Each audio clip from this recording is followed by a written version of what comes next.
Hello friends and welcome to Sleepy Classes in your Political Science and International Relations free crash course for Mains 2021.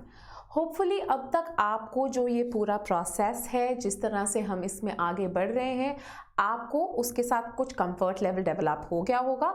Also I am hoping कि as per the schedule आप अपनी revision भी करते जा रहे हैं, right. तो ज़रूरी है जैसे जैसे हम कवर कर रहे हैं चीज़ों को, राइट, क्वेश्चन आंसर फॉर्मेट में, जहाँ पे हमने पहले वेस्टर्न पॉलिटिकल थॉट को किया, देन प्रीवियसली हमने अपने पिछले लेक्चर में इंडियन पॉलिटिकल थॉट को कवर किया, एंड आज जो है हम पॉलिटिकल थ्योरी की शुरुआत करने जा रहे हैं।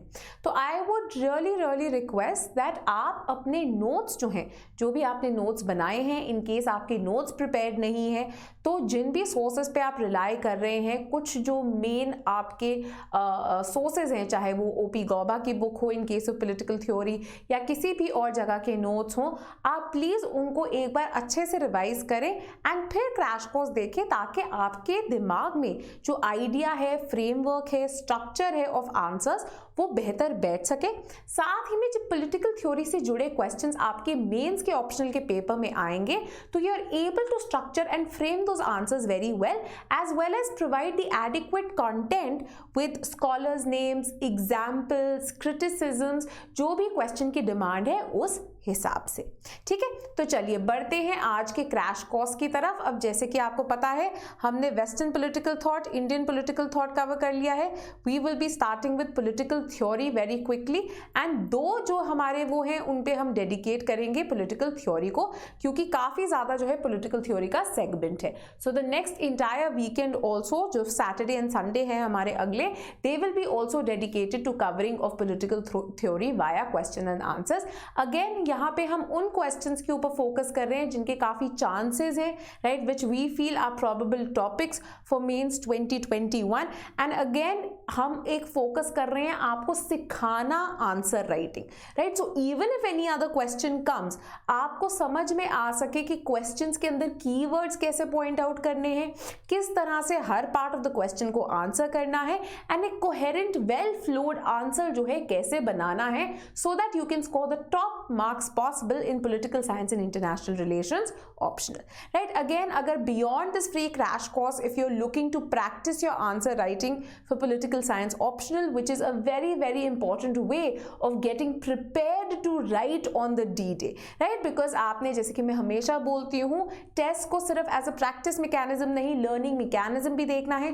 तो कोई भी ऐसा अगर आपको लगता है कोई टॉपिक आपको नहीं आता था, किसी करंट अफेयर के बारे में आपको अवेयरनेस नहीं थी, मॉडल आंसर से आप वो सब चीजें जो हैं सीख सकते हैं और लर्न कर सकते हैं, rather than spending your very valuable time in trying to collect from various sources. ठीक है, तो हमारी test series which includes 4 sectional test and 6 full length test, ये भी अवेलेबल है। अगर आप चाहते हैं you can also purchase this, right. साथ ही में if you are a beginner of political science and you are looking to prepare पूरे ही फाउंडेशनल एलिमेंट से आपका पॉलिटिकल साइंस, हमारा बैच 6 जो है उसका विद इवैल्यूएशन बैच जो है पॉसिबली अवेलेबल नहीं हो पाएगा, क्योंकि इसकी 1 वीक ऑफ आंसर राइटिंग हो चुकी है, राइट। बट उसका विदाउट इवैल्यूएशन बैच जो है, that is content lectures, answer writing with model answers and video solution but no evaluation, half length test, full length test and mentorship जो है ये available होगा, राइट। बट विद इवैल्यूएशन के अंदर 1 week की writing हो गई है। So if you are okay with missing that out, then you can join the with evaluation batch, but not otherwise, because हम 1 हफ्ता देते हैं for the weekly test to be submitted and evaluated, ताकि आप में भी एक टाइम को फॉलो करने का एक डिसिप्लिन जो है बन सके, because that is the key to clearing the UPSC. ठीक है, तो चलिए बढ़ते हैं आज के क्रैश कोर्स की तरफ। अब आज का क्रैश कोर्स तो है, जैसे कि मैंने बताया था, पॉलिटिकल थ्योरी से जुड़ा है। अब पहला क्वेश्चन जो है बहुत ही इंपॉर्टेंट क्वेश्चन है। Now this is a question which concerns Rousseau and his thought on liberty. अब आपका क्वेश्चन हो सकता है कि ये WPT में क्यों नहीं था, क्योंकि वेस्टर्न पॉलिटिकल थॉट में, जैसे कि आपको पता है, Rousseau is not one of the thinkers जो कि प्रिस्क्राइब्ड है आपके सिलेबस में। तो रूसो को इनफैक्ट हम इन रेफरेंस पढ़ते हैं जब हमसे कॉन्ट्रैक्चुअलिज्म कर रहे होते हैं, या फिर जब हम पॉलिटिकल थ्योरी के पार्ट पे आते हैं, तब हम हम रूसो की जो थ्योरी है उसको काफी ज्यादा पढ़ते हैं। एंड रूसो का जो थॉट है is extremely relevant to the understanding of the various forms of liberty. तो फटाफट क्वेश्चन को देखते हैं क्योंकि वो भी उसी इशू से जुड़ा है। The question states man is born free but everywhere he is in chains. अब आपने इलैबोरेट करना है on what? On the conception of liberty पहला, and the constraints on it, जो कि रूसो ने आगे रखा था, keeping in mind the statement, keeping this statement in mind. तो ये जो स्टेटमेंट है उसको माइंड में रखते हुए हमने क्या बताना है कि रूसो का क्या कॉन्सेप्शन ऑफ लिबर्टी था, what he understood by the idea of liberty, and साथ ही में what were the constraints, what were the hurdles, क्या ऐसी चीजें थी जो कि लिबर्टी के अंदर जो है एक अड़चन डाल रही थी, जो कि रूसो का मानना था, राइट। इस चीज को जो है हमने एक्सप्लोर करना है, किसको मद्देनजर रखते हुए? इस स्टेटमेंट को। Now this is possibly one of the most famous statements by Rousseau, right. इसका मतलब क्या होता है कि मैन पैदा तो फ्री हुआ था, but when we look at the formulation of the civil society, political society, उसके बाद से जो है वो बेड़ियों में आ गए हैं, उनको चेन्स में जो है वो आ गए हैं, if he wants to make his life in the civil and political society post the contract possible. अब क्या मतलब हुआ और किस तरह की लिबर्टी जो है ग्रांट हो रही है एक पर्सन को according to Rousseau in such a scenario. Now इसके अंदर किस तरह का हम स्ट्रक्चर अपनाएंगे? सबसे पहले हम इंट्रोड्यूस करेंगे रूसो का concept of liberty, particularly bearing in mind कि ये स्टेटमेंट क्या कहना चाहती है। Then we will look at what are the kind of constraints और hurdles that Rousseau believes exist in the functioning of the liberty and the provision of liberty to human beings. Next, very importantly, हम इसको एक बहुत ही important concept of political theory के साथ compare करेंगे कि रूसो की आइडिया जो लिबर्टी है कितने अच्छे से सही बैठता है in the negative positive liberty की जो डायकोटमी है जो कि सामने रखी थी इसाया बर्लिन ने। And then we will conclude the answer with a critical assessment of the same. ठीक है, तो चलिए देखते हैं आंसर को अब फटाफट। अब रूसो ने, जब भी रूसो बात करते हैं फ्रीडम की, लिबर्टी की, now one thing which was very very important for Rousseau was the fact that liberty, unlike say social contractualists like Hobbes और Locke, जो कि इसको बहुत ही इंडिविजुअलिस्टिक टर्म्स में देखते हैं, या फिर अगर हम लार्जर जो क्लासिकल लिबरल थ्योरी है उसमें भी जब हम देखें द आइडिया ऑफ फ्रीडम को, वो बहुत ही इंडिविजुअलिस्टिक कॉन्सेप्शन की तरह समझा जाता है, right. The freedom of one person from what is often considered are the various, एक तरह से ऑपरेशंस जो कि सोसाइटी या कम्युनिटी उन पे वेंचर करती है। Now unlike this conception, Rousseau का जो आइडिया था ऑफ लिबर्टी एंड फ्रीडम, वो क्या था? वो एक कलेक्टिव वेंचर था। मतलब एक इंसान अकेले लिबर्टी नहीं हासिल कर सकता, but it is only when a community और a society ventures together, right, तब ही जो है लिबर्टी मिल सकती है। तो एक अकेला इंसान फ्री नहीं हो सकता, it is only as a part of a group और a larger community can we as a people be free. ठीक है, और ये sense of freedom as a collective venture very importantly किससे जुड़ी थी? This was actually dependent on freeing ourselves of selfish motives for a larger group. अब Rousseau की theory के अंदर दो चीजें बहुत इंपॉर्टेंट है, the idea of actual will and then real will. अब ये actual will and real will क्या? अब एक्चुअल विल जो है ये रिफ्लेक्ट करती है जो रूसो बोलते हैं बेसर या सेल्फिश इंटरेस्ट को। बेसिकली ये शॉर्ट साइटेड सेल्फिश गोल्स होते हैं जो कि मैं एक इंडिविजुअल जो है सिर्फ अपनी विल के हिसाब से उनको अचीव करना चाहती हूँ। तो इमेजिन कीजिए कि एक पर्टिकुलर विल जो है of an individual, particular will क्या होती है? जो कि एक इंडिविजुअल की विल होती है। ये पर्टिकुलर विल के दो तरीके, दो मैनिफेस्टेशन हो सकते हैं। एक एक्चुअल विल है जो कि एक तरह से आपकी एक जो आपकी वांट्स है, डिजायर्स हैं, चाहे वो अच्छी हो बुरी हो, एक्चुअली उनको रिफ्लेक्ट करती है। एंड जो रियल विल है ये एक्चुअली द गुड है, या जिसको हम बोलते हैं हायर सेल्फ है ना, ये उसको रिफ्लेक्ट करती है, जहां पे हम सिर्फ अपनी भलाई नहीं बल्कि लार्जर कम्युनिटी की जो भलाई है उसके बारे में सोच रहे होते हैं। ठीक है, सो ये जो आइडिया है रूसो का, ये इसी से जुड़ा था कि फ्रीडम कब है? फ्रीडम है अपने आप को मुक्त करवाने में from this baser lower self, जो कि हमको गलत डायरेक्शन में लेके जाती है, and actually trying to harness our good और द हायर सेल्फ, जो कि good for the entire community के बारे में सोचती है। Now another thing that you can add in your answer जब आप इस चीज में बात कर रहे हैं is comparing Rousseau to Gandhi's idea of swaraj as well. जैसे कि हमें पता है कि जो गांधी का आइडिया ऑफ स्वराज था, it wasn't limited just to political independence, but it also was including क्या, कि हम जो हैं एज सिटीजन्स ऑफ इंडिया, हम जो लोग हैं, हमने भी अपने अंदर स्वराज की पोटेंशियल जो है वो डेवलप करनी है। एंड जब तक हम लोग ट्रूली स्वराज अंदर से अचीव नहीं करते, जो पॉलिटिकल इंडिपेंडेंस है वो इनकम्प्लीट ही रहेगी। और ये जो गांधीयन आइडिया ऑफ स्वराज था वो किससे जुड़ा था? इसी आइडिया से जुड़ा था कि हमारी जो हायर सेल्फ है, हमारी जो गुडनेस है हमारे अंदर, उसको हार्नेस करना, ताकि instead of looking at our selfish interest and our selfish motives which often drive us towards a path of corruption, a path of violence, a path of nepotism, हम इंस्टेड जो है अच्छाई की तरफ, which is related to the wellbeing of the entire community, of the entire society, हम उसकी तरफ बढ़े। ठीक है, तो एक गांधी एंड रूसो का कंपैरिजन जो है बहुत ही बढ़िया कंपैरिजन हो सकता है, तो यहां पे आप उसको भी इंक्लूड कर सकते हैं फॉर दोज एक्स्ट्रा मार्क्स। एक इंटरलिंकेज क्योंकि ड्रा आउट होगी between a concept of political theory and Indian political thought के एक थिंकर कॉल्ड गांधी के साथ। ठीक है, अब आगे बढ़ते हैं और हम कहते हैं कि रूसो की एक आइडिया था कि इनइक्वालिटी जो है एक बहुत बड़ा कंस्ट्रेन होता है in the achievement of liberty.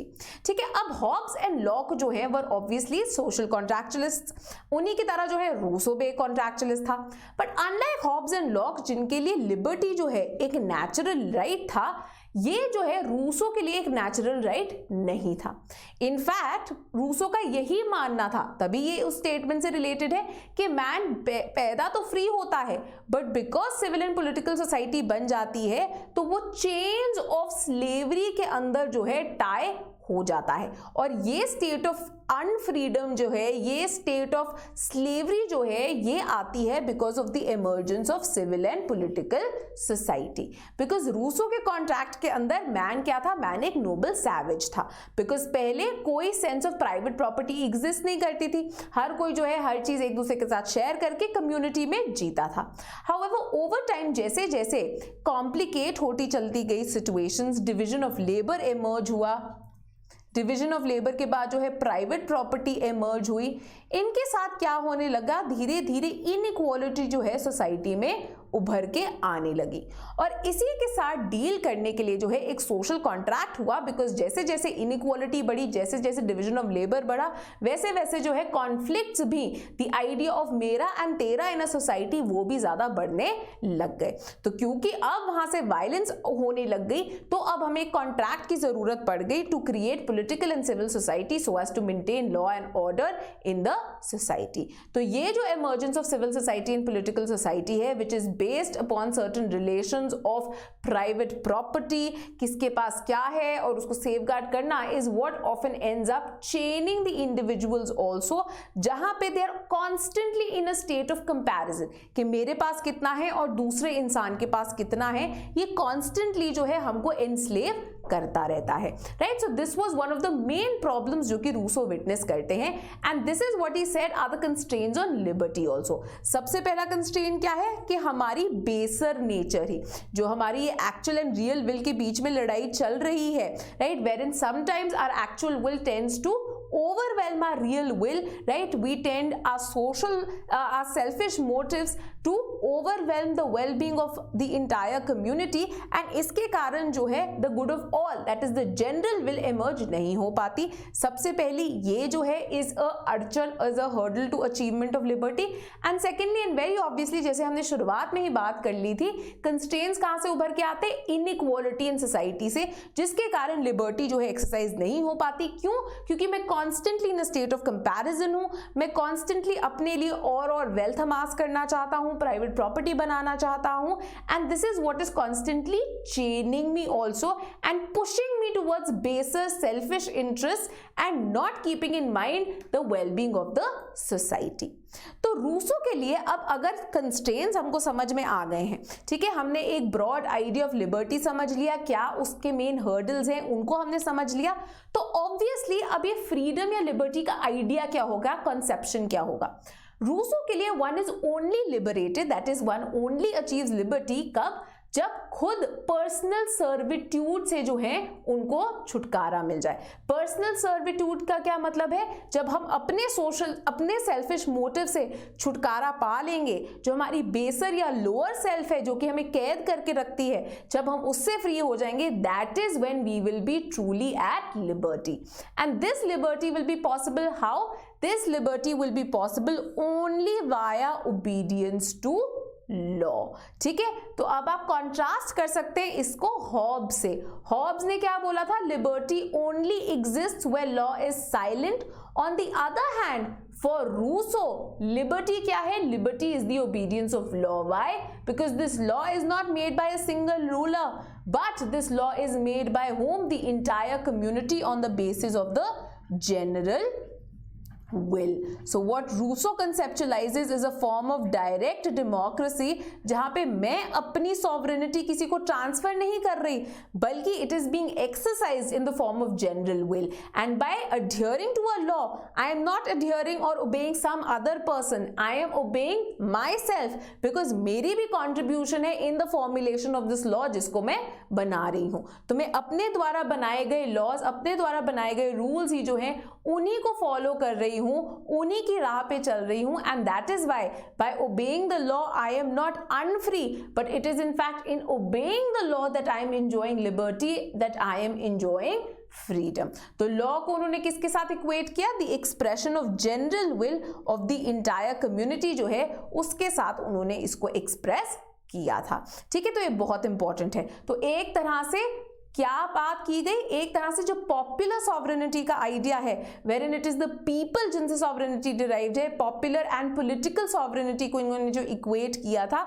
वो जो है रूसो का आइडिया था। अब हम भी देखें, अगर जो इंडियन कॉन्स्टिट्यूशन है हमारा, जो कि हमारा fundamental law of the land है, supreme law of the land है, वो आखिरकार किससे वो लॉ अपनी एक तरह से सुप्रीमेसी डिराइव करता है, from people themselves. We the people of India have given that law to ourselves, ये जो है क्लेम किया जाता है in the preamble of the constitution. Next आप नाउ वेरी इंपॉर्टेंटली, ये जो आइडिया ऑफ जनरल विल है ये इमर्ज करता है कब, जब लोग अपनी जो रियल विल है या जो हायर सेल्फ है ये उसको फॉलो करते हैं, एंड इसको हम कंपेयर कर सकते हैं किसके साथ, to the idea of positive liberty जो कि इसाया बर्लिन ने आगे रखा था। So positive liberty in fact comes very very close to the conception of liberty जो कि रूसो ड्रॉ आउट करते हैं, जो कि रिक्वायर करता है आपकी रैशनल सेल्फ को, अपनी हायर सेल्फ को, to attain mastery over the lower self for an individual और a people to be liberated. तो अगर आपने इंट्रोडक्शन में नहीं किया तो यहां पे आप गांधी के स्वराज के आइडिया के साथ जो है इसका कंपैरिजन ड्रॉ कर सकते हैं, to add another layer to your answer. So unlike negative liberty, right, जो कि एक फ्रीडम फ्रॉम का आइडिया आगे रखता है, एक अपॉर्चुनिटी कॉन्सेप्ट है, ऑन दी अदर हैंड ये जो पॉजिटिव लिबर्टी है ये क्या है, फ्रीडम टू डू है, एक एक्सरसाइज कॉन्सेप्शन ऑफ लिबर्टी है। तो रूसो ने जैसे कि कंटेंड किया था कि as long as the law is directing the individual towards rational ends, ये एक ऐसा लॉ है जो कि लोगों को रैशनल बना रहा है।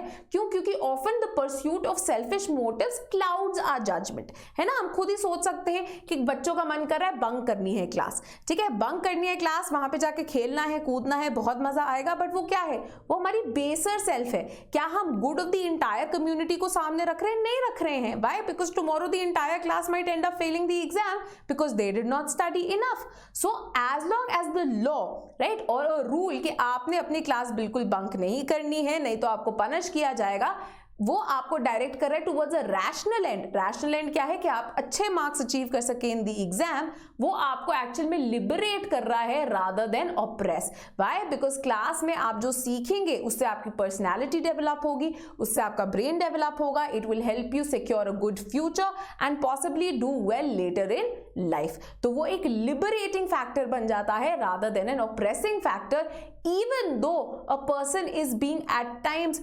coerced or forced to do something जो कि वो उस टाइम पे इमीडिएटली नहीं करना चाहते। And that is why Rousseau ने अपने लिबर्टी के आइडिया के साथ एक आइडिया ऑफ कलेक्टिव कंट्रोल जोड़ दिया ओवर कॉमन लाइफ, जिसके बारे में ऑफन रूसो की एक और बहुत फेमस फ्रेज है of being forced to be free. इसका मतलब क्या है कि कई बार कुछ इंडिविजुअल्स जो है नहीं समझ पाते कि हम जो काम कर रहे हैं वो आखिरकार हमारे सेल्फिश मोटिव्स को तो फुलफिल कर रहा है, but in the longer run वो हमें खुशी नहीं देगा, वो हमें फ्रीडम नहीं देगा। And therefore sometimes the entire community through the general will can force those people to do the right thing, and the right thing here is pre-decided, right, कि this is the right thing। तो ये मैं नहीं पूछ रही हूँ, मैं ये मैं नहीं क्वेश्चन कर रही कि क्या बंक करना क्लास राइट थिंग है या फिर अटेंड करना क्लास राइट थिंग है। ऑलरेडी मैं ये बोल रही हूँ कि अटेंड करना ही क्लास राइट थिंग है, and therefore I can force, the teacher can force you to attend the class। Why? Because the teacher believes that is what will truly liberate you। ठीक है, so while this was a very very important idea, जैसे हमने यहाँ पे एक example भी दे दिया कि पोल्यूशन फ्री एनवायरनमेंट जो एक कलेक्टिव एफर्ट है, often there can be a sense of coercion also, है ना। जैसे कि इंडिया के अंदर कितने सारे एनवायरनमेंट प्रोटेक्शन लॉज हैं, आपकी गाड़ी एक्सेट्रा में हम बोलते हैं पोल्यूशन चेक करवाया होना चाहिए, अगर आपकी गाड़ी के अंदर वो नहीं है आपको चालान लगाया जा सकता है। There might be an element of coercion, but at least it is for the larger good of all. Similarly Diwali के दौरान क्या बोला गया कि पटाखों के ऊपर जो है बैन है या फिर सिर्फ ग्रीन फायर क्रैकर्स चलाएंगे। कोअर्जन है, आप ये सोच सकते हैं कि अरे ये तो मेरी फ्रीडम टू चूज को कन्फाइन कर रहे हैं, कंस्ट्रेन कर रहे हैं, बट रूसो क्या बोलेंगे, this is being done to actually push you towards a rational end which is to safeguard your health by providing your pollution free environment, right? So despite all these good things about it, certain criticisms are obviously put forward, जो कि साया Berlin खुद ही आगे रख देते हैं, जो कि पॉजिटिव लिबर्टी एंड रूसो के इस कंसेप्शन ऑफ लिबर्टी को भी अप्लाई करता है कि ये जो कंसेप्शन ऑफ लिबर्टी है of collective control, of higher self attaining mastery over lower self, this often also carries a danger of authoritarianism, जिसके कारण ये जो idea of liberty है इसको often question भी किया जाता है कि क्या ये genuine liberty provide कर रहा है या फिर at the end of the day ये एक dictatorial type की government ही जो है बना देगा, राइट। तो इस बेसिस पे आपका आंसर जो है कंप्लीट हो जाएगा। आपने रूसो का आइडिया बता दिया, उसको कंपेयर कर दिया पॉजिटिव लिबर्टी से, गांधी को जो है आप इन्वोक कर सकते हैं यहाँ पे, एंड इसके थ्रू आपका एक बहुत ही अच्छा मल्टीफेसेटेड आंसर जो है वो निकल के बन जाएगा। Now next question जो है is a very important question. This asks you to discuss the idea of complex equality. Now sometimes concept based questions जो है आ जाते हैं and बहुत ज़रूरत होती है कि आपको एकदम clarity हो कि ये concept क्या है, उसके various features क्या हैं, क्या इसकी practice होती है, कैसे हम इसको critically evaluate कर सकते हैं to really score well in such types of questions. ये हमें easy लग सकते हैं but किस तरह से हम इनको अच्छे से frame करें एंड वेरी इंपॉर्टेंटली सारे पॉइंट्स डाल दे ताकि हमको अच्छे मार्क्स मिले रादर देन एवरेज मार्क्स, ये बहुत ज़्यादा इंपॉर्टेंट होता है। अब क्या स्ट्रक्चर होना चाहिए इस आंसर का? सबसे पहले तो obviously we should start and we can start by invoking the idea, the concept of equality, कि इक्वालिटी आखिर है क्या and what are the various kinds of debates जो कि इक्वालिटी के कंसेप्शन के अंदर आती है। Then we can move towards what this question is asking us to do, which is discussing complex equality. तो we will start by actually addressing कि आखिरकार complex equality होता क्या है, किसने ये आइडिया को आगे रखा, which is Michael Walzer. Then we can go on to talk about what are the various features of complex equality and किस तरह से ये बाकी ideas of equality से different है, before we conclude with a critical evaluation. ठीक है, तो चलिए देखते हैं आंसर को very quickly.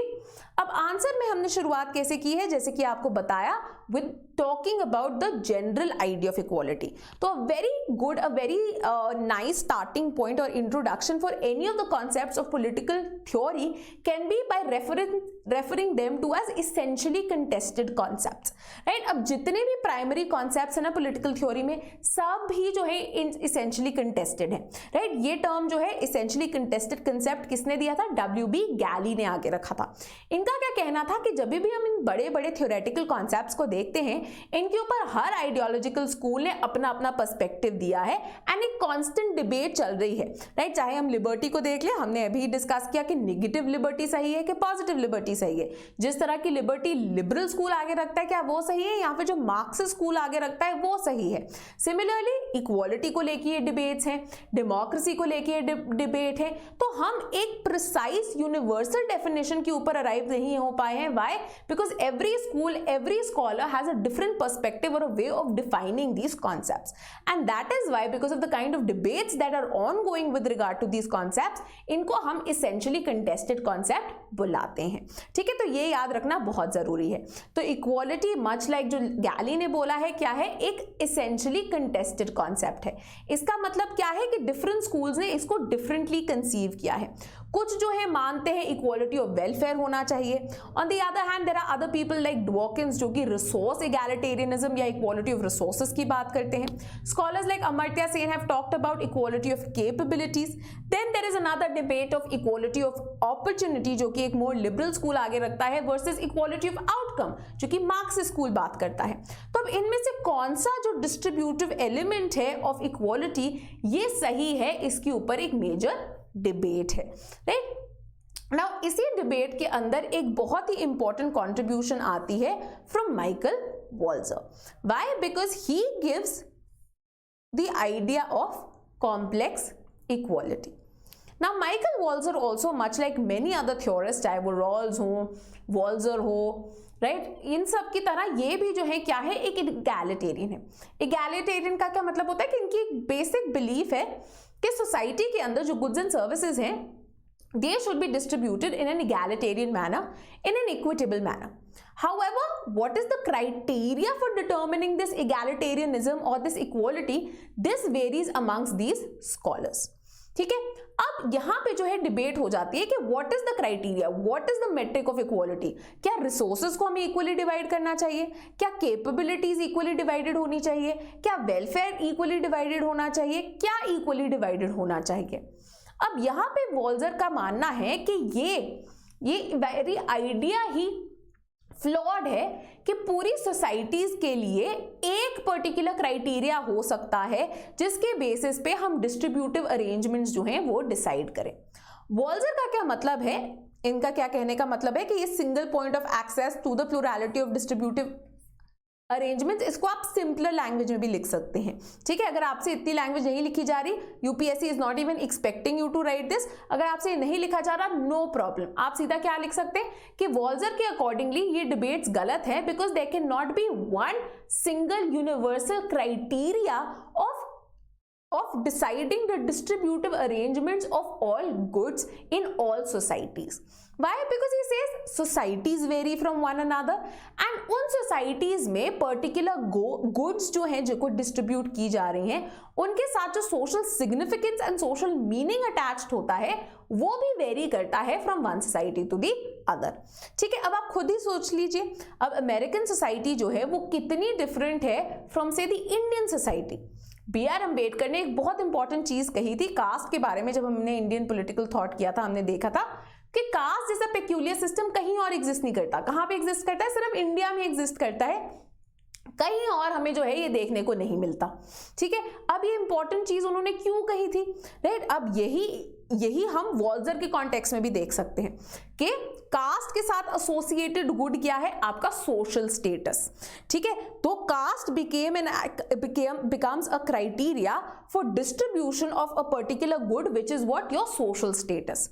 अब क्या यूएसए के जो लोग हैं वो इस कास्ट की सेंसिबिलिटी को समझ पाएंगे? नहीं समझ पाएंगे। कंटेम्पररी टाइम्स में भी कितनी ज्यादा डिस्कशन होती है कि आज भी अगर हम इंडियन डायस्पोरा की बात करते हैं, particularly in tech industries, there is a lot of debate that lower caste even the diaspora who's moved to the US and working in the tech companies, they are often discriminated against by Brahmanical bosses जो कि खुद भी एक Indian diaspora है, but वो अपने ही colleagues के अगेंस्ट डिस्क्रिमिनेट कर रहे हैं on the basis of caste. अब जो बाकी अमेरिकन है उनको तो इसका समझ में ही नहीं आ रहा, व्हाई? बिकॉज उनकी सोसाइटी के अंदर ये जो social status associated with caste है वो उनके अरेंजमेंट एग्जिस्ट ही नहीं करता, so they don't understand the significance और the social meaning attached to this idea of caste. ठीक है, तो इसीलिए वॉल्जर का कहने का मतलब है कि जरूरी है कि हम अटेंशन पे करें to how goods are conceived of and created differently in different societies. तो हर सोसाइटी के अंदर हर गुड जो है डिस्टिंक्ट है, उसकी एक डिस्टिंक्टिव मीनिंग है, उसकी एक डिस्टिंक्टिव कंसेप्शन है, एंड अनलाइक रोल्स जो कि एक universal set of primary goods जो है बना देता है, ऐसा कोई universal set of primary goods exist ही नहीं करता। व्हाई? बिकॉज हर सोसाइटी के अंदर डिफरेंट सोशल मीनिंग्स होती हैं, डिफरेंट कॉन्टेक्स्ट होता है, एंड उनके लिए डिफरेंट गुड्स जो है प्राइमरी गुड्स होते हैं। तो एक यूनिवर्सल सेट ऑफ गुड्स नहीं हो सकता जो कि हर सोसाइटी पे इक्वली अप्लाई करें। ठीक है, तो मैंने तभी आपको वो एग्जांपल दिया था, and this is something that even Ashok Acharya talks about, कि वॉल्जर अपने काम में यही जो है सबसे पहली चीज जो है उसके अगेंस्ट आर्ग्यू करते हैं कि जो universal set of primary goods Rawls ने अपनी थ्योरी ऑफ जस्टिस में आगे रखा था, राइट, जो कि डिस्ट्रीब्यूट होने चाहिए across society, this is something that he argues against because he says the same goods often can also have different meanings and different values attached to them in different societies, right. So for example family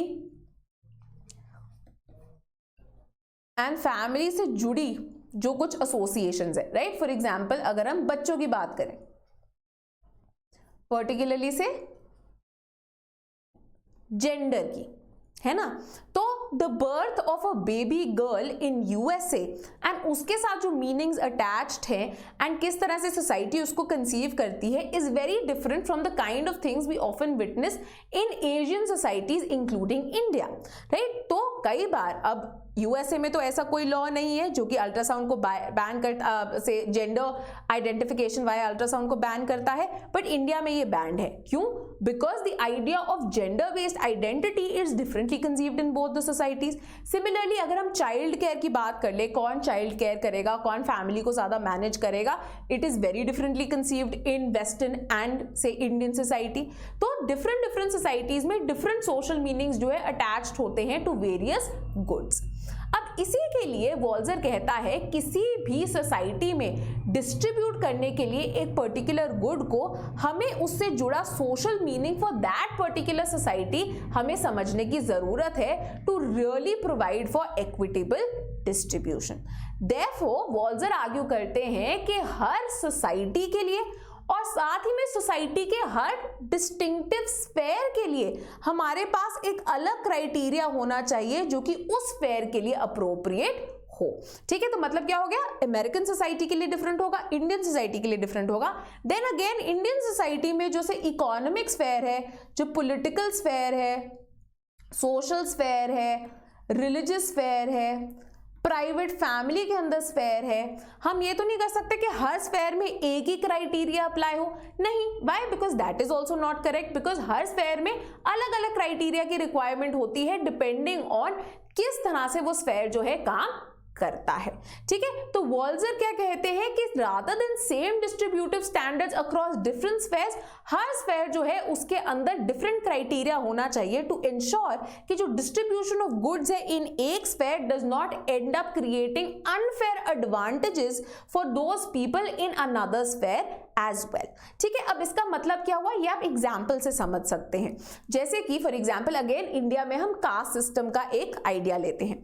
ठीक है, अब cast system क्या था, right, let's imagine this prior to the formulation of constitution and provision of equality. Caste social sphere के अंदर एक division की गई थी अमंग्स द वेरियस, एक तरह से जो सोशल हायरार्की थी, राइट। तो अब वो सोशल स्टेटस की डिवीजन हो गई amongst the 4 varnas and then people who were even outside the scope of varnas, जो दलित थे। अब क्या हुआ, was the social status now only confined to the working of social sphere?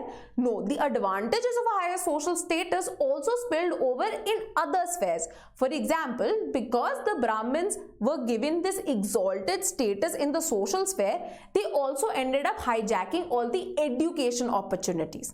ठीक है, अब क्योंकि हमेशा ही पढ़ना लिखने में वो सबसे आगे थे and they had denied the rest of the caste, जो आपकी लोअर कास्ट जो दलित्स थे, an opportunity to read and write, particularly the shastras.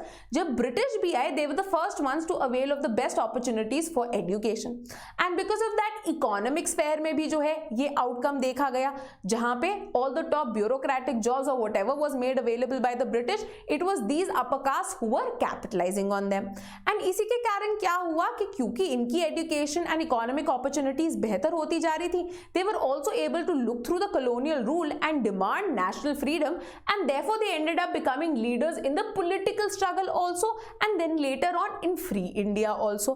ठीक है, तो हमने कैसे देखा कि डिस्ट्रीब्यूशन स्टैंडर्ड्स क्योंकि अलग अलग स्फेयर्स में अलग अलग सेट नहीं किए गए थे, एक पर्टिकुलर कास्ट जो थी could monopolise the top positions across different spheres, right. So एक स्फेयर का जो एडवांटेज था अनफेयरली स्पिल ओवर हो गया बाकी स्फेयर्स में भी, therefore monopolizing all the top positions for the Brahmins, right। तो इसीलिए इस तरह की मोनोपोलाइजेशन हटाने के लिए वो क्या बोलते हैं कि हर स्फेयर का जो है एक डिफरेंट क्राइटेरिया होना चाहिए, राइट ना। For example the way of distribution of say whatever my family buys, right, and distributes between family members और between me and my sibling, right. तो क्या बोलेंगे, अच्छा हम ये चीज खरीद कर लाए हैं, तो रिगार्डलेस ऑफ वेदर आपके मार्क्स, राइट, स्टूडेंट जो उनका बेटा है या बेटी है, ए के मार्क्स बहुत अच्छा है स्कूल में, बी के मार्क्स जो है उतने अच्छे नहीं है, बट अब वो ये नहीं बोलेंगे ना कि अरे वाह मेरा ये बच्चा तो बहुत पढ़ता है, दूसरा थोड़ा नालायक है तो मैं उसको खाने को नहीं दूंगा, नहीं, वो खाने को इक्वली देंगे अपने दोनों बच्चों को। ऑन द अदर हैंड, अगर हम कंपनी में काम कर रहे हैं and one employee is working very hard, working very well, and the other employee is not, तो क्या उसी तरह से फैमिली टाइप डिस्ट्रीब्यूशन होगी आपकी इकोनॉमिक स्फेयर में भी? Absolutely not. The person who is working hard, who is achieving his goals, who is achieving his targets will end up making much more money, will have more bonus than someone who's not doing that. तो family के अंदर जो distribution criteria है is completely different from the criteria जो कि आपकी company के अंदर अप्लाई किया, ठीक है। तो इसलिए वॉल्जर क्या बोलते हैं कि डिफरेंट स्फेयर्स में डिफरेंट क्राइटेरिया रखें, जहां पे उनके गुड से एसोसिएटेड चीजें जो हैं उससे रिलेटेड क्राइटेरिया हो। एंड ये भी हो सकता है कि एक हर स्फेयर में डिफरेंट इनइक्वालिटीज पैदा हो जाए। ये हो सकता है जैसे कि मैंने बताया कि एक से इकोनॉमिक स्फेयर में one employee is very hard working, right, वो बहुत मेहनत करते हैं एंड दैट इज वाई उनकी wage is much higher than the other one. So there is an inequality but it is based on certain standard, right, it is based on certain difference कि one person is working harder than the other. But इसका ये मतलब नहीं कि just because वो employ से ज्यादा hard working है तो as a citizen of India he gets more rights than the other employee. क्या वो सही होगा? वो सही नहीं होगा, राइट। तो जो इनइक्वालिटीज है one sphere are not passed on to another sphere, वो जो है गलत होगा। that is something that Walzer is completely against, ठीक है। तो इसी तरह से मैंने अगेन कास्ट के बेसिस पे जो है आपको एग्जाम्पल दे दिया है ताकि वॉल्जर की जो है आप आंसर में ऐसे एग्जाम्पल दे सकते हैं ताकि वॉल्जर की जो थ्योरी है कॉम्प्लेक्स इक्वालिटी की वो ज्यादा इंपॉर्टेंट हो सके, ज्यादा निकल के आ सके। तो हमने वॉल्जर की थ्योरी को सबसे पहले हमने इक्वालिटी की बात करी, इसेंशियली कंटेस्टेड कॉन्सेप्ट उसको बताया, फिर वॉल्जर की थ्योरी की बात करी, क्या है कॉम्प्लेक्स इक्वालिटी, अशोकाचार्य को वहां पे कोट किया। देन हमने अब एग्जाम्पल भी दे दिया है फ्रॉम इंडिया सर्कमस्टांसेस कि किस तरह से कॉम्प्लेक्स इक्वालिटी को कंसीव किया जाता है। नाउ इन द एंड हम क्या करेंगे, हम क्रिटिकल इवैल्यूएशन कर लेंगे दैट इवन दो क्या बेनिफिट है, सबसे पहले हम उसको एन्यूमरेट कर लेते हैं। क्या बेनिफिट है वॉल्जर की कॉम्प्लेक्स इक्वालिटी का कि ये प्रिवेंट करता है मोनोपोलाइजेशन एंड टिरनी को। व्हाई? बिकॉज एक स्फेयर के जो एडवांटेजेस हैं वो दूसरी जगह पे स्पिल ओवर होके आपको अनफेयर चीजें जो हैं देंगे नहीं। But on the other hand इसका मेजर क्रिटिसिज्म क्या है दैट इन वर्ड्स तो it sounds very good but in deed इसको कैसे प्रैक्टिस करना है, किस तरह से हम इंश्योर करें और वाटर टाइट कंपार्टमेंट्स बनाने की कोशिश करें among social spheres is something very hard, है ना। तो अब someone who is rich and decides to contest for elections, हम किस तरह से इंश्योर करें कि उनकी जो वेल्थ है उसका spill over effect political sphere में ना आए। क्या हम उनको बोले कि आप अपने पर्सनल पैसे से एक भी पैसा यूज नहीं करेंगे कैंपेनिंग के लिए, किस तरह से हम इंश्योर करेंगे वो उस रूल को भी एडहियर कर रहा हो। और ये भी हो सकता है because he is so wealthy therefore he has well connected friends so they might and up helping him in winning elections, right. तो ये जो इंटायर डिफरेंशिएशन है वो करना बहुत इंपॉर्टेंट, बहुत ही ज्यादा हार्ड, बहुत ही ज्यादा डिफिकल्ट हो जाता है इन रियल लाइफ, ठीक है। तो बोलने में सुनने में बहुत अच्छा है बट प्रैक्टिस करने में उतना ही ज्यादा टफ है। तो ये एक क्रिटिकल असेसमेंट हो सकता है आपके वॉल्जर का कॉम्प्लेक्स इक्वालिटी का।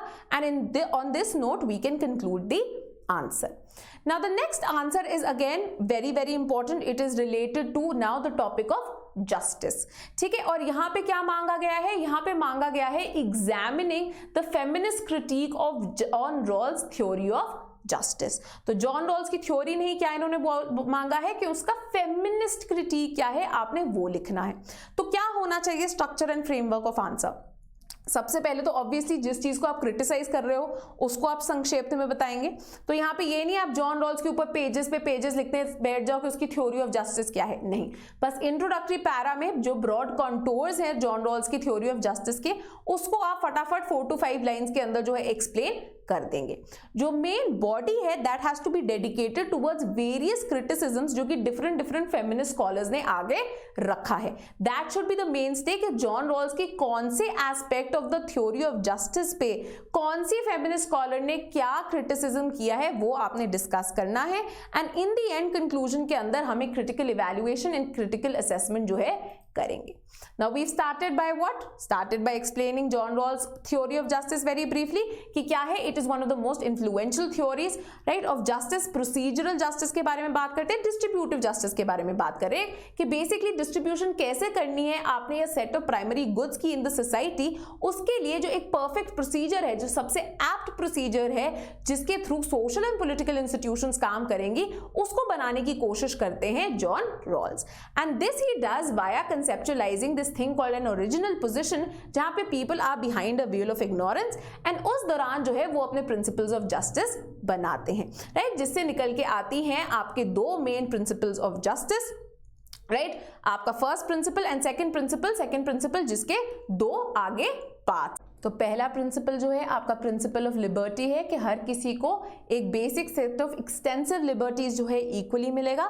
एंड जो सेकंड प्रिंसिपल है उसमें वो कहते हैं सोशल एंड इकोनॉमिक इनइक्वालिटीज इस तरह से अरेंज होंगी ताकि they end up benefiting the least advantaged जो पर्सन है, जो least advantage sections of the community. And तभी अगर सबसे पहले जो है इक्वालिटी ऑफ अपॉर्चुनिटी होगी, तो equality of opportunity principle, right, that everything all post everything should be equally available to everyone.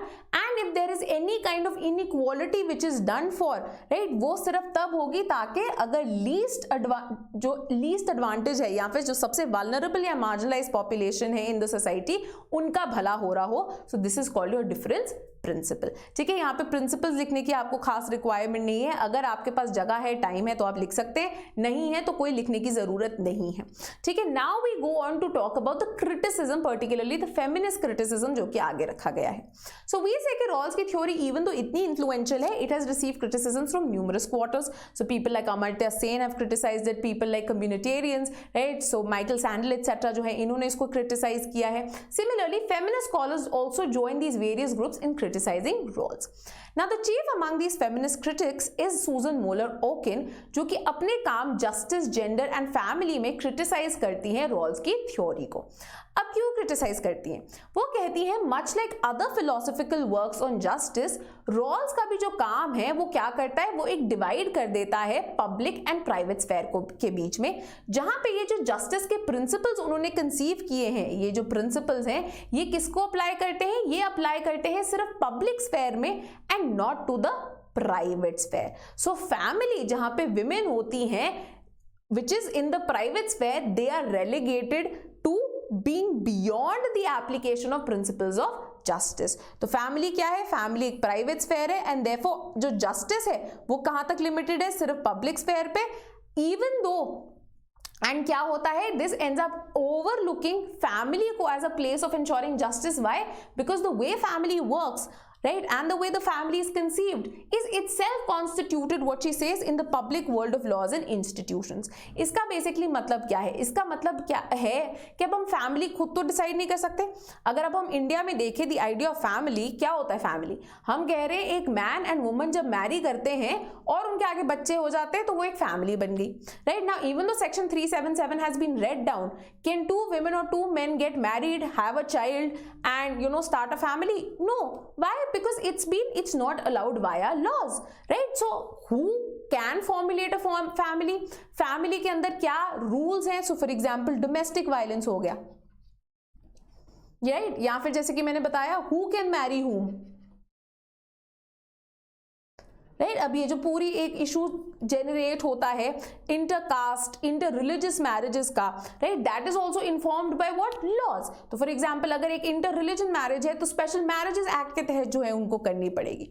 तो family even being relegated to the private sphere and not being open to the sphere of justice is still formulated by and shaped by the laws जो कि public sphere में बनाए जा रहे हैं. तो वो इस डायकोटमी को पॉइंट आउट करती हैं. Another major criticism comes from another feminist scholar जो कि एक और पार्ट ऑफ रॉल्स की थ्योरी को पॉइंट आउट करती है, which is Carol Pateman in her work Sexual Contract. अब वो कहती हैं कि ये जो कॉन्ट्रैक्ट बनाया गया जॉन रॉल्स द्वारा, आखिरकार ये कॉन्ट्रैक्ट ही था जैसे कि हॉब्स एंड लॉक ने किया था. उन्होंने कॉन्ट्रैक्ट किया था, एक सोशल कॉन्ट्रैक्ट की बात की थी जहां पे एक स्टेट ऑफ नेचर थी. स्टेट ऑफ नेचर के अंदर फिर उन्होंने एक सोशल कॉन्ट्रैक्ट किया जिससे एक पॉलिटिकल अथॉरिटी बनी. उनसे इंस्पायर होकर जॉन रॉल्स ने भी किया, एक ओरिजिनल पोजिशन की बात की जहां पे people are behind the veil of ignorance. फिर वो ये जो प्रिंसिपल्स हैं उनको बनाते हैं जिनके बेसिस पे आपकी सोशल एंड पॉलिटिकल इंस्टीट्यूशंस बनती हैं. तो क्या बोलती है पेटमैन कि much like other contractualist, even John Rawls की ये जो स्कीम है of contract is very very patriarchal in nature.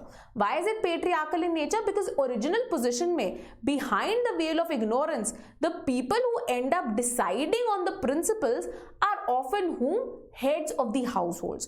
तो families are the social units जिनको participate करा रहे हैं and families में से भी say किसकी हो रही है? head of household जो है उनकी से है. and more often than not ये head of household कौन होते हैं? they are assumed to be men. so आखिरकार ये जो principles of justice है वो कौन बना रहे हैं? वो men बना रहे हैं and Rawls की scheme में women are being completely left out from framing these principles of justice even though they will be equally applicable to them.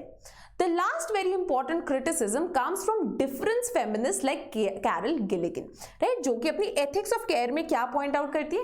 वो कहती है जब आप रॉल्स की जो मॉडल इंडिविजुअल्स को भी देखते हैं जो कि आखिरकार आके डिसीजंस ले रहे हैं या फिर जिस क्राइटेरिया के बेसिस पे वो डिसीजन ले रहे हैं, जो क्या है? An assumption that humans are self interested, they are autonomous, they are rational and they are individualistic persons. This is a conception of a human which is extremely male oriented. तो mail values को जो है ये मद्देनजर रखते हुए बनाया गया है while ignoring values like nurturing, caring, cooperation, empathy which are often seen as feminine values. And therefore she says that female values को represent ही नहीं किया गया रॉल्स के ओरिजिनल पोजीशन में. And therefore जो principles of justice भी बुलाए गए हैं वो females को inadequately serve करेंगे because वो उनके context को बिल्कुल भी समझते ही नहीं है, उनकी requirements को ही नहीं समझते हैं. ठीक है, तो ये हो गए मेन criticisms जो कि लेबल किए गए अगेंस्ट जॉन रॉल्स. अब एंड में कंक्लूजन में हम एक क्रिटिकल असेसमेंट करेंगे that even though the points feminist scholars आगे रखती हैं are extremely important points, however there are two main lackings of the feminist school. सबसे पहले अगर हम देखते हैं हर क्रिटिसिज्म जो है उसका एक कंप्लीटली डिफरेंट बेसिस है. So there is no unified criticism that comes from all feminist scholars, but different feminist scholars belonging to different schools वो डिफरेंट चीजों के ऊपर क्रिटिसाइज करती हैं जॉन रॉल्स को. Secondly and very importantly, the feminist scholarship of justice is mainly criticism oriented. तो वो critical ही बहुत analyze कर रही हैं रॉल्स को, but on the other hand कोई एक alternative conception of justice जो कि is based on female conception of female values उनको आगे नहीं रखा गया है, leaving this huge vacuum in the scholarship regarding the concept of justice. ठीक है, तो ये जो है कंक्लूडिंग के लिए एक अच्छा क्रिटिकल असेसमेंट हो सकता है ऑफ फेमिनिस्ट क्रिटिसिज्म एंड इसके बेसिस पे जो है हम आंसर को खत्म कर सकते हैं. The last question for the day is related to a very very important concept. Again, ऐसे concepts कई बार आ जाते हैं पेपर में और आपको आइडिया नहीं होता है, तो आपको समझ में ही नहीं आता आंसर में क्या लिखो. Now this question states, what is Karl Mannheim's sociology of knowledge? Discuss how he differs or his idea differs from the traditional Marxist understanding of ideology. ठीक है, ये जो है हमने करना है. तो सबसे पहले क्या पार्ट्स है? सबसे पहले हमने बताना है कि सोशियोलॉजी ऑफ नॉलेज क्या होता है, एंड देन मैनहाइम ने जो सोशियोलॉजी ऑफ नॉलेज के अंदर आइडिया कंसीव किया था, ये जो traditional Marxist idea of ideology है उससे किस तरह से डिफर करता है. अब किस तरह से हम स्ट्रक्चर करेंगे इस पूरे क्वेश्चन को. सबसे पहले obviously we will introduce who is Karl Mannheim and क्या होती है सोशियोलॉजी ऑफ नॉलेज. देन क्या डिफरेंसेस है इनकी अंडरस्टैंडिंग के from the traditional Marxist understanding of ideology. Then इन्हीं के आइडिया में एक बहुत इंपॉर्टेंट डेवलपमेंट जो कि ये करते हैं, that what is ideology and how is it different from utopia, उसके बारे में हम डिस्कशन करेंगे before concluding the answer. So let's look at the introductory para. अब कार्ल मैनहाइम जो है is a very very important thinker जिन्होंने सोशियोलॉजी ऑफ नॉलेज के कॉन्सेप्ट के थ्रू ब्रॉडन की थी कार्ल मार्क्स का जो नोशन होता है. राइट, अब कार्ल मार्क्स ने क्या बोला था कि प्रोलेटेरिएट एंड बुर्जुआ दो डिस्टिंक्ट क्लासेस है, and because of that reason इनके दो डिस्टिंक्ट बिलीफ सिस्टम्स होंगे. एंड मार्क्स ने आइडियोलॉजी के बारे में क्या कहा था कि ideology is nothing but false consciousness, a tool of domination और ऑप्रेशन जिसके through ruling class continues to rule. अब मैनहाइम के अकॉर्डिंगली सोशल कॉन्फ्लिक्ट जो है ये क्यों कॉज होती है? ये इसलिए कॉज नहीं होती कि दो डिफरेंट बिलीफ सिस्टम मेरे इकोनॉमिक इंटरेस्ट से अलाइन होकर निकल आए हैं एंड उस बेसिस पे मैं लड़ रही हूं. नहीं, ये कहते हैं कि सोशल कॉन्फ्लिक्ट कॉज होती है by the diversity in thoughts and beliefs amongst major segments of the society, and more often than not ये सिर्फ उनकी इकोनॉमिक इंटरेस्ट के साथ ही जुड़े होते हैं जैसे कि कार्ल मार्क्स ने बोला था, but in fact they emerge from the differences in their social location. तो इमेजिन कीजिए, मैनहाइम आपको ये बोल रहा है, मैं आपको एक एग्जांपल दे रही हूँ. तेरा गुजराती बिजनेसमैन एंड उनकी जो एक आइडियोलॉजी है, उनका जो बिलीफ सिस्टम है, मैनहाइम कहता है that might be completely different से from someone who is in North India, right? A businessman who is from a North Indian small town, right? Similarly, एक बॉम्बे के अंदर जो बुर्जुआ हैं, उनका बिलीफ सिस्टम, उनका ideology might be completely different from someone जो कि पंजाब से है. ठीक है, तो ये बहुत सारे डिफरेंसेस आते हैं. Right, this might be because of से किसी ने की एक अर्बन अपब्रिंगिंग रही है, दूसरे इंसान की रूरल रही है. Whether someone was educated, one person went to a business school while someone else just started sitting on a family business and उसी को continue किया. Then उनकी जो age है या generation है उसके बीच में भी जो है differences आ सकते हैं, that someone is an older businessman while other one is a more younger generation of businessman. तो ज़रूरी नहीं है that if you belong to the same economic class आपका belief system जो है वो भी completely same होगा. मैनहाइम जो है उनका एक बहुत ही इंपॉर्टेंट काम है कॉल्ड आइडियोलॉजी एंड यूटोपिया, जिसके अंदर वो रिजेक्ट करते हैं मार्क्स की theory of ideology on 3 grounds. क्या है ये? सबसे पहले तो वो कहते हैं स्टाइल ऑफ थॉट जो है किसी भी ग्रुप का ये सिर्फ इनडायरेक्टली रिलेटेड होता है इनके इंटरेस्ट से. तो मार्क्स जो बोलते हैं कि डायरेक्टली बेस सुपर स्ट्रक्चर में यही है कि आपका जो इकोनॉमिक बेस है वो डायरेक्टली इंपैक्ट करेगा आपकी बिलीफ सिस्टम, आपकी आइडियोलॉजी को, the way you think. He says कोई ऐसा डायरेक्ट कोरिलेशन नहीं होता, and apart from economic interest there are a number of social factors जो कि आपकी थिंकिंग को, आपके स्टाइल ऑफ थॉट को इंपैक्ट कर सकते हैं. देन वो कहते हैं ऑल थॉट किससे शेप्ड है? सोशल बैकग्राउंड से. तो कोई भी थॉट जो है including Marxism he says is an ideology. तो जहां पे लिबरलिज्म जो है रूलिंग क्लास की आइडियोलॉजी मानी जा सकती है, मार्क्सिज्म भी एक आइडियोलॉजी है ऑफ अ क्लास. किसकी? मार्क्सिज्म मानी जाती है वर्किंग क्लास की आइडियोलॉजी. सो ऐसी बात नहीं कि मार्क्सिज्म कोई आइडियोलॉजी नहीं है. Then very importantly he says apart from classes other groups also can have a significant influence upon consciousness, right? So for example, religion or caste, right? So for example, हम बात कर सकते हैं कि India के अंदर दलित कैपिटलिस्ट के ऊपर फॉर एग्जाम्पल गोपाल गुरु ने बहुत बढ़िया काम किया है, राइट? एंड क्या ये दलित capitalist function and think of society in a manner which is completely different say from upper class capitalist, right. तो ये तरह के ये जो सोशल बैकग्राउंड्स है ये भी लोगों को डिफरेंटली इंपैक्ट कर सकते हैं apart from just economic interest. तो इस तरह के एग्जाम्पल्स भी जो हैं आप कोट कर सकते हैं, therefore making your answer even more diverse, even more multilayered, ठीक है। देन मैनहाइम जो है फर्दर कंसिडर करते हैं कि जो आइडियोलॉजिकल नॉलेज होती है वो किससे उभर के आती है, in the social structure and the historical places जो कि जिन्होंने मेरे को शेप किया।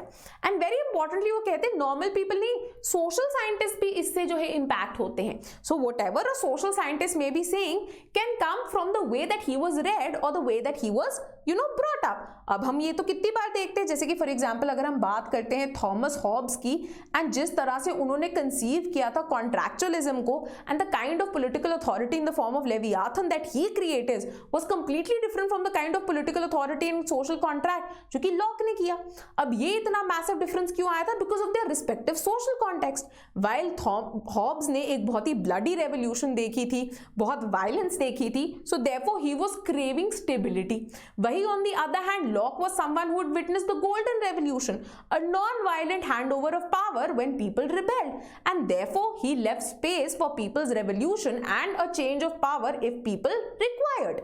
ठीक है, तो इस तरह से सोशल साइंटिस्ट जो स्कॉलर्स हैं, थिंकर्स हैं, उनका भी थॉट प्रोसेस बहुत ज्यादा इंपैक्ट होता है from those historical and social processes जिनके अंदर वो रेयर हुए थे। Now very importantly he says ये जो आइडियोलॉजी का आइडिया है उसके अंदर गोल कोई अल्टीमेट ट्रूथ देखना नहीं है, बल्कि ये सोशियोलॉजी ऑफ नॉलेज में हम क्या समझ सकते हैं कि आखिरकार लोग जो है किस तरह से फ्रेम करते हैं, परसीव करते हैं या इंटरप्रेट करते हैं द वर्ल्ड आउट देयर को। तो अगर आपको ऐसी भी स्टेटमेंट आती है that the goal of knowledge और the goal of ideology isn't to look for ultimate truth but to see how people frame, perceive and interpret the world out there, तो ये किससे जुड़ी है? ये कार्ल माइनहाइम की स्टेटमेंट से जुड़ी है। तो एक तरह से कार्ल माइनहाइम क्या है? ये सोशल कंस्ट्रक्टिविस्ट हैं, राइट, जो कि ये देखने की कोशिश कर रहे हैं कि आखिरकार लोग अपने थॉट को किस तरह से कंस्ट्रक्ट करते हैं, किस तरह से शेप करते हैं। सोशल प्रोसेस उनकी थॉट को शेप करता है एंड देन उनकी थॉट शेप करती है in how they view the world that exists around them. ठीक है, कि क्या ये अच्छा है, क्या ये बुरा है, is it for my benefit, is it for my disadvantage, ये सब जो है उनको उसी बेसिस पे समझ आता है।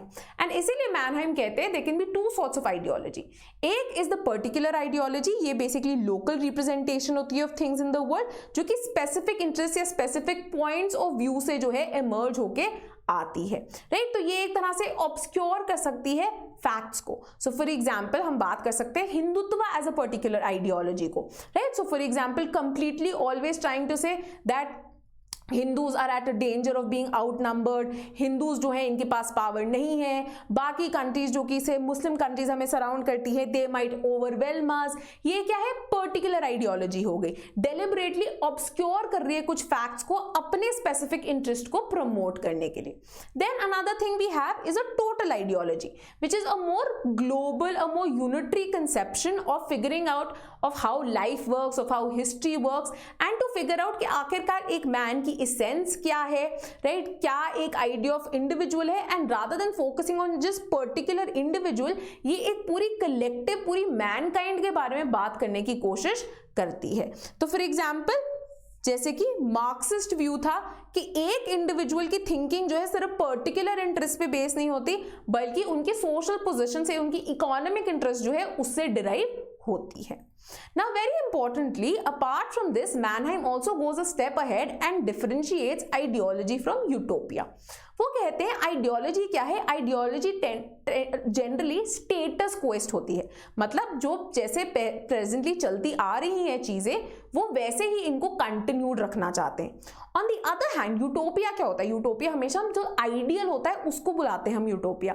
तो utopia is always change oriented. तो कहते हैं यूटोपियन आइडिया और utopianism is different from ideology. Why? Because ideology tends to preserve, it tends to conserve, it is status क्वेस्ट। On the other hand utopianism emerges when जो imagined situation है हमारी या जो इमेजिड सर्कमस्टांसेस है हमारे, हम उनसे खुश नहीं है एंड हम इन चीजों को, हम कोई एक्शन लेना चाहते हैं to basically shatter the present order of things and create a new order. And that is why very importantly कई बार जो है ये रिलाई कर सकता है और even false consciousness by projecting unrealisable principles to muster support for the forces of change. तो कई बार एक ऐसा आइडियल स्टेट है कई बार क्रिएट कर सकता है जो शायद अचीव भी ना हो, बट उसके लिए वो सपोर्ट लेना चाहते हैं, तो वो ऐसे बड़ी बड़ी बहुत सुंदर चीजें उनको बना के दिखाएंगे ताकि ये सब हो सके। तो while ruling class to maintain status quo क्या करती है यूज, आइडियोलॉजी का यूज करती है, वहीं ऑपोजिशन जो है यूटोपिया का यूज कर सकती है। तो फॉर एग्जांपल लिबरलिज्म क्या है, लिबरलिज्म क्या बोलती है, जब हमने एंड ऑफ आइडियोलॉजी में भी देखा कि भैया liberal democracy, liberal capitalist democracy best form है, इससे ऊपर तो सोशल ऑर्गेनाइजेशन हो ही नहीं सकती। वही मार्क्सिज्म, वो क्या बोलते हैं, मार्क्सिज्म भी एक आइडियोलॉजी है बट यूटोपियनिज्म जैसी है। वाई वो यूटोपियनिज्म है, not really ideology. Why, because वो एक ऐसा ऑलमोस्ट एक अनरियलाइजेबल गोल ही है कि कम्युनिस्ट सोसाइटी बन गई विच is a stateless classless society, but वैसा एक सुंदर गोल, एक आइडिया क्यों दिखाना है, ताकि लोग जो हैं वो इन्फ्लुएंस हो सके एंड उस गोल की तरफ बढ़ सके। हम कंपेयर कर सकते हैं कि इवन सिविलाइजेशनल कई बार जो ऐसे आइडियाज होते हैं, फॉर एग्जाम्पल जब हम जिहाद एक्सेट्रा का आइडिया बोलते हैं, जैसे कि वहां पे बोला जाता है कि एक जन्नत है which is awaiting you if you sacrifice yourself, वो भी किस पे बेस्ड है, एक अनरिलाइजेबल प्रिंसिपल्स मस्टर करने के लिए support for forces of change. ठीक है, तो इस तरह से आइडियोलॉजी एंड यूटोपिया के बीच में भी जो है वो डिफरेंस क्रिएट करते हैं। नाउ वेरी इंपॉर्टेंटली यहाँ पे वैल्यू ओरिएंटेशन आपने अलग नहीं रखनी है, right. Utopia when Mannheim says it just mean sometimes in the future what people want, ये उस चीज को रिफ्लेक्ट करें, जरूरी नहीं वो चीज अच्छी है या वो चीज बुरी है, वो हमें पता नहीं, but it is something which is in the distant future which is being एक तरह से वो लटकाया जा रहा है आपके सामने कि ये करोगे तो आपको ये एक अच्छी चीज मिल जाएगी।